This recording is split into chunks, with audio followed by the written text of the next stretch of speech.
Looking back over your time as a reporter and understanding the changes that the profession went through and is probably still going through, was there ever one time when it was the right time to be a reporter? In other words, do you view that there was a golden era of reporting? Yes, no question in my mind about it. I started reporting in 1972, and I think that was probably maybe the beginning of the golden era. Maybe it started before that I don't know.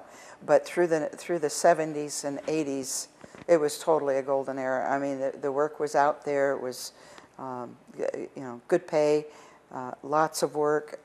It wasn't the field wasn't so gnarly. People weren't so snarly and gnarly at each other. It was really more collegial. Do you think? Yeah, I think so.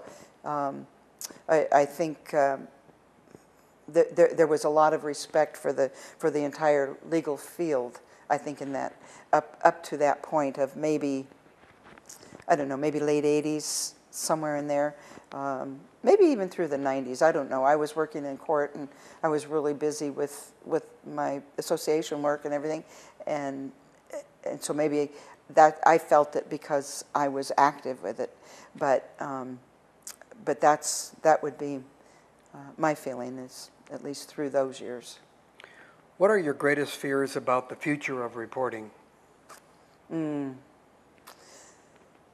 For the profession, I fear that we as a group won't come together.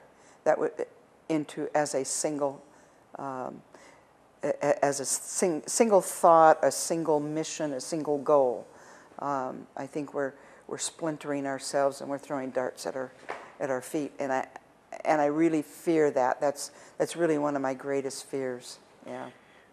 It may relate perhaps to some extent to going back to the time that you thought there was a golden era, when there wasn't this diffraction, when there was a single goal, and that was to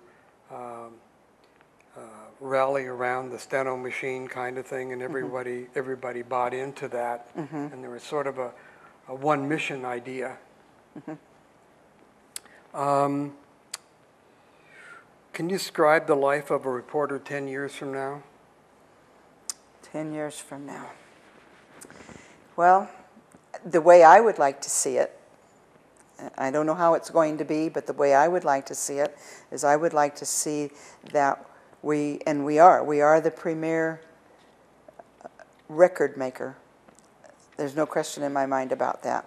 But I also see that there are uses for other types of record making, not necessarily because I think that they're, I really do believe that voice writing will catch up eventually, and I think there's a great spot in this profession for the voice writers, particularly those court reporters who've become disabled and then move into the voice. I mean, why waste the brain talent? That's my feeling on it. But I see that happening in 10 years. I would like to see that happen in 10 years. There are things beyond our control. The economy. I think the economy will dictate that there will be other methods that will come in, that will take over already have taken over a good portion of our profession. And that's going to be beyond our control. And I think that and I hope that in 10 years we have been able to become a cohesive unit and to be able to use each and every modality to its best use. And the court reporter, I just don't see that the court reporter will ever be less than the premier of the record keepers.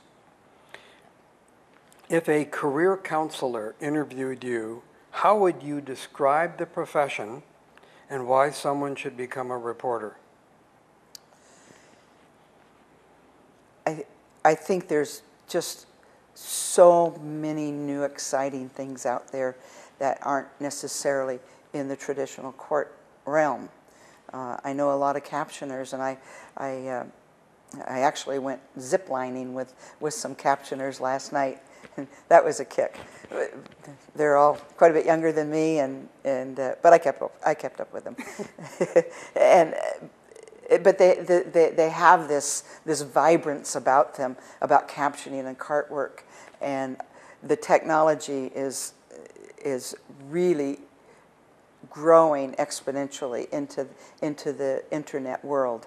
And I would say that going to a new student, going to court reporting school, don't let anybody scare you off.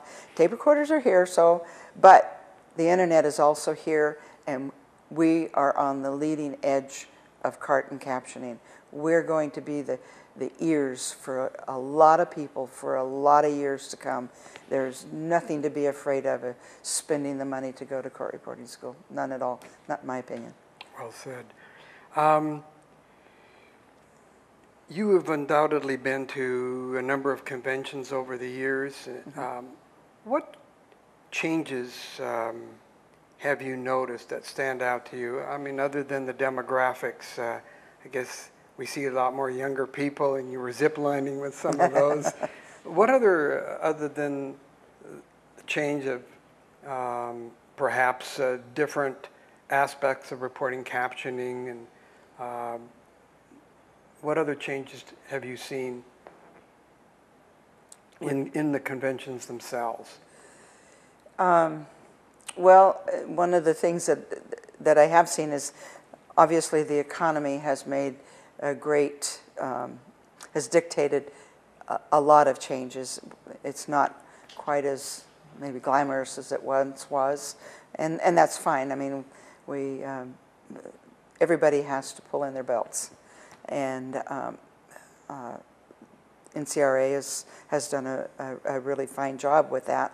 And so, the conventions aren't quite as like the Saturday night President's Party used to be all paid for, and it was a real shindig, I got to tell you.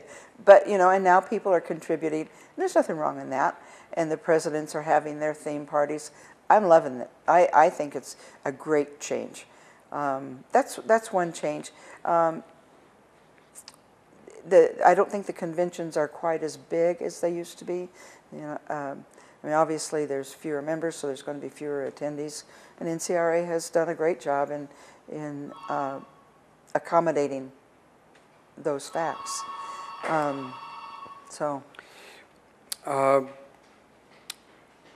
Back to you. If your peer group decided to get together to reminisce about you, they would say what? She is... Oh, Lord, she's crazy. She got some crazy thoughts and ideas, yeah. I don't know. I suppose they would... I don't know. Quite frankly, I don't know what they would say. I would hope that they would say that she's done a great job and, a great mentor. That would be what I would hope they would say. Now, along those lines, how would you like to see your contributions to the profession remembered? You obviously were given an award. Yeah. Really award. But your career spans more years than that. Yes. If I were to choose my tombstone, I would like it to say she was a great team player. I think that would probably forward-thinking team player. You can't ask for much more than that. Well, thank you for taking the time to chat with us this afternoon. Thank you for asking. And giving us a little enlightenment about your career and how much you've enjoyed reporting. Boy, it's been great. Keep going, kid. I will. All right. I got another 10 years to go.